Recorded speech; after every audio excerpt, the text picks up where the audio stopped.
Pada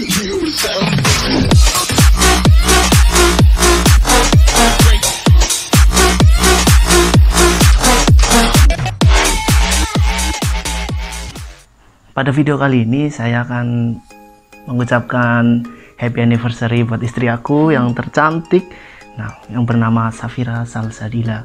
Kalian bisa cek Instagramnya kalau pengen follow cewek cantik ini. Jadi kita akan menceritakan gimana sih perjalanan kita selama 1 tahun ini, dari pertama kita ketemu hingga menjalani pernikahan 1 tahun ini. Pada waktu itu, waktu aku wisuda sekitar tanggal 27 September 2018, itu aku upload sebuah foto di Facebook dan aku lihat salah satu orang like foto aku, dan foto profilnya itu menarik banget, yaitu cewek di atas gunung, ya kan. Itu cocok banget lah sama hobi aku, naik gunung, jalan-jalan, suka traveling kan. Jadinya waktu itu aku coba aja iseng buat kirim message ke dia. Saya selang 2 hari istri aku bales itu. Terus kan aku penasaran nih, kenapa sih kamu mau balas messenger aku? Waktu itu iseng aja sih sebenarnya, kayak nggak ada apa, kebetulan waktu itu juga aku lagi kosong, lagi nggak ada cowok gitu. Akhirnya kan aku balas aja. Lagian aku pikir awalnya ya udahlah buat teman aja gitu, buat teman ngobrol gitu. Buat pelampiasan kali? Enggak, buat ngobrol aja sih. Awalnya juga nggak ada niatan buat iseng-iseng, wah ini aku mau jadi pacar dia kayak gitu. Nggak ada sih sama sekali. Kalau aku sih cuma iseng aja, biasa. Ya namanya cowok bujangan ya kan, ingin ngajak jalan-jalan ya kan. Ya siapa tahu cewek ini mau diajak jalan-jalan. Ternyata selang 2 hari dia bales. Setelah itu kita mulai deh chat di situ, mulai kenalan segala macem. Nanti kita cantumin chat pertama kita. Oke. Ini 2 tahun yang lalu ya, atau 3 tahun? 3 tahun yang lalu kayaknya. 3 tahun yang lalu berarti. Kan 2020, 2 tahun yang lalu dong berarti. 2017 kayaknya. 2017 akhir banget. 2017 akhir itu chat di Facebook itu, terus akhirnya chatting. Akhirnya kita minta kontak WhatsApp biar kayak lebih dekat gitu loh. Kita, padahal aku yang minta duluan. Oh iya, kamu buaya. Kemudian ini aku sampai sekarang ini masih penasaran nih, kenapa sih cewek kayak dia itu tertarik itu sama aku. Coba jawab. Aku juga nggak tahu. Karena apa ya, aku juga lihat dia kayak hobinya sama kayak aku, suka jalan-jalan, traveling gak jelas, terus mendaki gunung juga. Jadi aku pikir kayak nggak ada salahnya juga aku mencoba, siapa tahu jadi temen traveling, jalan-jalan kayak gitu, naik gunung gitu kan. Udah akhirnya aku balas aja. Terus aku mau untuk memulai sebuah hubungan yang lebih serius gitu sama dia. Dan ya udah akhirnya kita deket tanpa terus pacaran gak sih? Iya, waktu itu aku nggak ngajaknya itu bukan pacaran, tapi ngajak buat komitmen. Waktu itu aku ngajak dia itu, kamu mau nggak sih komitmen sama aku, nemenin aku dari nol. Dan dia itu benar-benar nemenin aku dari nol. Dari pertama banget aku lulus D3 Nautik di AMN Cilacap, dan kemudian berusaha buat dapetin license sebagai nakoda kelas ANT 3.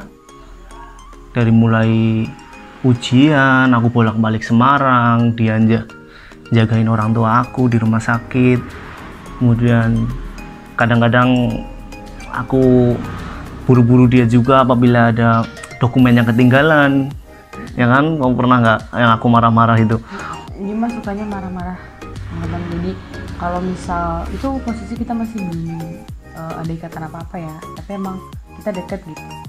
Jadi pernah suatu saat ada dokumen dia yang ketinggalan dan itu ribet banget. Aku juga bingung dia harus gimana, antara harus nganterin atau harus gimana nih gitu. Tapi dokumen itu bener-bener mendesak banget, jadi urgent waktu itu, dibutuhin besok, hari ini baru dikabarin. Jadi dia tuh sukanya marah-marah guys. Ya enggak sih, enggak marah-marah, cuman kan gimana ya, orang namanya namanya urgent ya kan, butuhan cepat ya udah. Balik lagi orang jauh, Semarang, Purwokerto, akhirnya ya suruh aja dia antar ke paketan. Pilih yang ekspres dong, dan dia itu benar-benar strong. Dia yang nemenin ibu aku, bapak aku ketika dirawat di rumah sakit. Jadi waktu itu bapak aku udah sakit-sakitan ya, sakit diabetes, jantung, ginjal juga, komplikasi lah. Dan istri aku ini yang benar-benar nemenin dia, apa ya, mencukupi semua kebutuhan, maksudnya membantu, misalnya beli apa disuruh sama ibu aku gitu. Ketika aku lagi di Semarang, ketika waktu itu aku ujian, ya, dan juga ada 2 temen aku lagi ya yang waktu itu jagain, si Agus Muhammad sama Bisri Mustafa. Nanti aku tunjukin fotonya deh, itu teman satu angkatan. Nah, paling yang satunya komandan kelas, yang satunya ini apa ya, icon di kelasnya aku waktu aku sekolah pelayaran di AMN Cilacap. Jadi gini, kenapa aku mantep buat nikahin istri aku. Jadi pertama kali aku kerja di kapal waktu itu, dan di saat itu aku dapat kontrak 1 tahun itu di sana. Nah, di sinilah aku coba buat ngetes istri aku ini, apakah dia itu pantas apa enggak sih, ibu able ya nggak sih, mami able, istri able ya kan, istri able apa enggak sih buat jadi istri aku ketika aku orang yang bekerjanya itu sebagai pelaut jauh di sana, maka dia dapat dipercaya apa enggak. Pertama sih aku ngetes ini ketika aku gajian. Aku gajinya memang aku kasihkan ke pacar aku ini waktu masih jadi pacar. Aku coba dia buat ngelola gaji aku. Nah, tapi tetap aku pantau di sana untuk kirim ke siapa, kasih ke ibu, ke ini. Tapi aku di situ cuman buat ngetes dia itu ceweknya kayak gimana, jujur apa enggak sih, kayak gitu. Sayang apa enggak sih sama keluarganya aku. Dan akhirnya keputusannya aku itu membuahkan hasil. Setelah berjalan 2 bulan, 6 bulan, ya istri aku memang orangnya jujur, dan dia sama sekali nggak minta sepeser pun ketika dia nerima gajinya aku. Dia nggak minta sepeser pun, kecuali kalau aku yang kasih dia buat belanja atau apa. Yang di sini memang apa namanya, aku nggak ngasih tahu ke ibu karena takut ibu itu pikirannya macam-macam, karena aku punya planning tersendiri sih ya, yang nggak harus aku ceritain ke orang tua aku. Memang ini nggak bener, cuman ya membuahkan hasil tersendiri buat aku kayak gitu.